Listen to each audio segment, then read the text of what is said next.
और अध्यापकों मेरी नमस्कार। मेरी नाम अनूठिया। मैं 4वीं कक्षा पढ़ती हूँ। बंकिम चंद्र चटर्जी। बंकिम चंद्र जी भारत के एक प्रसिद्ध लेखक, कवि और पत्रकार थे। बंकिम चंद्र जी का जन्म 27 जून 1838 बंगाल में हुआ था।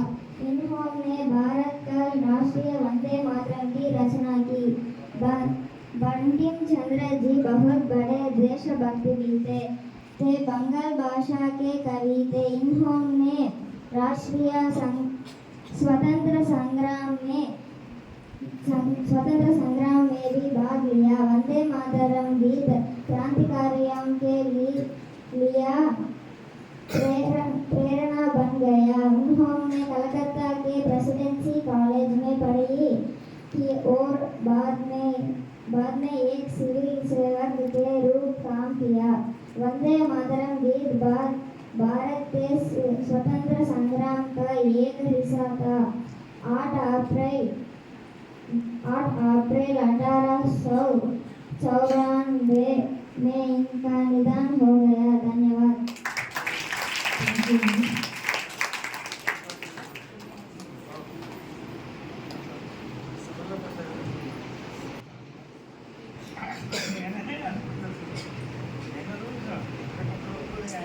వేదికనాలకించినటువంటి ముఖ్య అతిథులు, పెద్దవారు,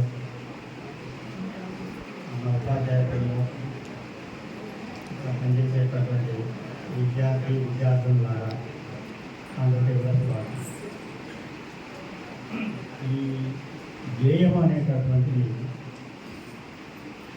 ఒక ప్రోత్సాహకరమైనటువంటి ఏదో గేయం రాశారు, గేయాన్ని చదివేశాము, ఆచరణలో కూడా పెట్టాము, ఏదో మొక్కుబడిగా చేసేటటువంటి కార్యక్రమం. దీని వెనక ఎంతో కృషి. అదంటే శ్రద్ధతోటి దీన్ని ముందుకు తీసుకొని పోవలసినటువంటి గత పాలకులు ఎవరైతే ఉన్నారో దాన్ని విస్మరించారు. అదొక ఈ ప్రోత్సాహం అనేటటువంటి వాస్తవంగా మన చరిత్రలో తిరుగుబాటు కావచ్చు, ఉప్పు సత్యాగ్రహాలు కావచ్చు, లేకపోతే ఇంకా చాలా ఉద్యమాలు జరిగాయి, ఎన్నెన్నో ఉద్యమాలు. వాటన్నిటికీ కూడా ప్రోత్సాహపరిచింది కానీ, ఉత్సాహపరిచింది కానీ, అందరినీ కూడా ఒక తాటి మీదకి తీసుకొచ్చింది కానీ ఈ గేయం మాత్రమే. ఈ గేయంలో ఉండేటటువంటి విశిష్టత అంత గొప్ప. అంటే మనం చెప్తున్నాం, ఇప్పుడు అయ్యవారు ఒక లెక్క బాగా చేశారు, ఒక ప్రశ్న జవాబు వేగంగా చెప్పారు, పిల్లవారు వెరీ గుడ్ అంటారు. దానివల్ల నీకేం వస్తుంది? ఏమైనా ఒక 10 రూపాయలు ఆదాయం వచ్చిందా, ఒక షర్ట్ గుడ్డు వచ్చిందా, లేకపోతే ఇంకేదైనా వచ్చిందా? ఏం రాలే.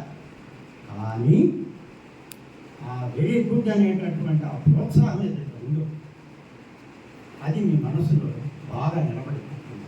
రేపు టీచర్ ఇవ్వాలని వెరీ గుడ్ అని పక్క పిల్లకాయలు ఏమనుకుంటారు, రేపు మనం కూడా వెరీ గుడ్ అని అనిపించుకోవాలా, మనకు లెక్కల్లో అన్నారు వెరీ గుడ్ అని, రేపు ఇంకో సబ్జెక్ట్లో కూడా వెరీ గుడ్ అనిపించుకోవాలి. సో ఈ విధంగా ఏంటంటే ఆ ప్రోత్సాహం అనేటటువంటిది నిజంగా ఒకరి వల్ల స్వతంత్రం వచ్చిందా రాలేదా అనే దానికన్నా కూడా ప్రజలలో ఈ ప్రోత్సాహం అనేటటువంటిది, ఈ గేయం అనేటటువంటిది నాకు తెలుసు. మా నాన్న చెప్పేవాడు, అంటే ఆయన కాదు, వాళ్ళ నాయన ఈ గేయము వినంగానే